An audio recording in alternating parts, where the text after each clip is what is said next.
नमस्कार, मैं हूं संदीप शर्मा। आप देख रहे हैं एसकेएस खबर। एसकेएस खबर में आपका स्वागत है। शुरू करते हैं आज की मुख्य खबरें। राजस्थान प्रदेश में अगले साल होने वाले विधानसभा चुनावों को लेकर बीजेपी ने सिंह द्वार अलवर से रैली के माध्यम से हुंकार भर दी है। भाजपा की ओर से गहलोत सरकार को घेरने के लिए गुरुवार को अलवर में हुंकार रैली का आयोजन किया गया है।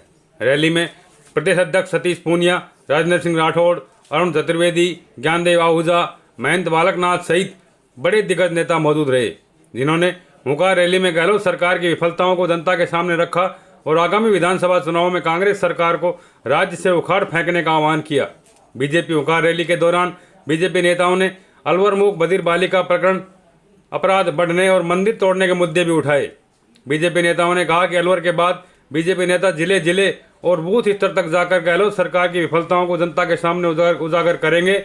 इस अवसर पर प्रदेश अध्यक्ष सतीश पूनिया, अलवर सांसद मयंत बालकनाथ योगी और ज्ञानदेव आहूजा ने पत्रकारों को बताया कि सरकार में कानून व्यवस्था ध्वस्त हो गई, कर्जा माफी का वायदा छलावा हुआ, बेरोजगारों के साथ चोट हुई और किसानों के साथ कर्जा माफी की वादा खिलाफी थी। लेकिन ये तो सरकार की विफलता और सरकार की वादा खिलाफी थी। और राजस्थान में अशोक गहलोत के और कांग्रेस पार्टी के राज में हिंदुओं पर हमले क्यों होते हैं, उनके आस्था के तीर्थ क्यों तोड़े जाते हैं, इसका जवाब किसी के पास नहीं है।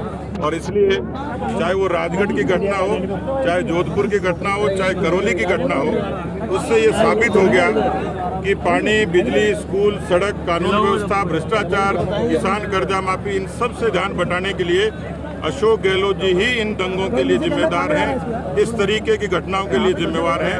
अलवर को इसलिए चुना कि पिछले 40 महीनों में सबसे ज्यादा कोई अपराध हुए महिलाओं के प्रति, दलितों के प्रति, हिंदुओं के प्रति यहीं पे घटित हुए। इसलिए सिंहद्वार से आज भारतीय जनता पार्टी ने इस जन हुंकार रैली का आगाज किया है। राजस्थान के हर हिस्से में, हर संभाग पे हम लोग इसी तरीके की रैलियों का आयोजन करेंगे और जनता के बीच में जागरण का काम करेंगे। कहीं भी ज्ञापन नहीं देंगे आप? जनता को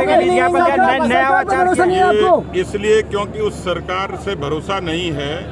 हम लोग इस आज जो सिंह द्वार की जो हमारी शुरुआत है, उसमें हमने ये उचित समझा कि अशोक गहलोत से ज्यादा ईमान वाला तो एक पंचर वाला है, जिसको हम लोग ज्ञापन राज्यपाल को देने की बात तो नहीं, राज्यपाल को हम लोग दे चुके। और जिस प्रकार की असंवेदनशील सरकार है ये, जिस प्रकार का शासन इन पिछले लगभग 3.5 वर्षों से सरकार का रहा है, जो कार्य पद्धति रही है, जो कार्य प्रणाली रही है और जिस प्रकार के विकास से अछूता राजस्थान रहा है, उन सब से जनता को अवगत कराना और जनता के अंदर उस भाव का जन जागरण करना कि अब की बार जब भी राजस्थान में चुनाव हो, उस चुनाव के समय पर इस कांग्रेस का बिल्कुल सुपड़ा साफ राजस्थान से कर देना है। और राजस्थान में इस प्रकार से कांग्रेस को साफ करना जिस प्रकार से खेत से हम खरपतवार साफ करते हैं कि वो दोबारा से जिंदा हो ही ना। और राजस्थान में एक सुशासन और राजस्थान की मान सम्मान और राजस्थान के विकास और राजस्थान भी देश के साथ साथ में उन्नति के पथ पर अग्रसर बढ़े, इस भाव से भारतीय जनता पार्टी की सरकार को बनाना और राजस्थान में एक सबके साथ, सबके विश्वास, सबके विकास और सबके प्रयास के साथ में इस राजस्थान को आगे ले जाना, इस भाव से राजस्थान भारतीय जनता पार्टी सरकार बनाए और कांग्रेस की सत्ता को से बाहर कांग्रेस को करे। अलवर की धरती पर एक भारतीय जनता पार्टी ने नवाचार किया है कि जनता को ज्ञापन दिया गया है। बिल्कुल, देखो मैं तो बार बार इस बात को कहता हूँ, जितनी भी राजस्थान के अंदर और अलवर के अंदर जितनी घटनाएं, आज तक उन घटनाओं में 100% न्याय नहीं मिला है। किसी घटना में आरोपी को पकड़ लिया, लेकिन आरोपी को पकड़ना ही मात्र न्याय देना नहीं होता है, जब तक आरोपी को उसके किए गए उसके जो जुल्म है उसके अनुसार उसको उससे कठोर दंड जब तक ना हो, जब तक उसके साथ न्याय नहीं होता। मैं आपको अलवर ग्रामीण की जो घटना है, जहाँ पर धर्मा योगी की हत्या हुई थी, वो आरोपी आज जमानत पे हैं। सरेआम खेत के अंदर उसको कत्लेआम कर दिया गया, उसको काट दिया गया कुहाड़ियों से। आज वो कैसे जमानत पे? क्योंकि सबूतों का अभाव था।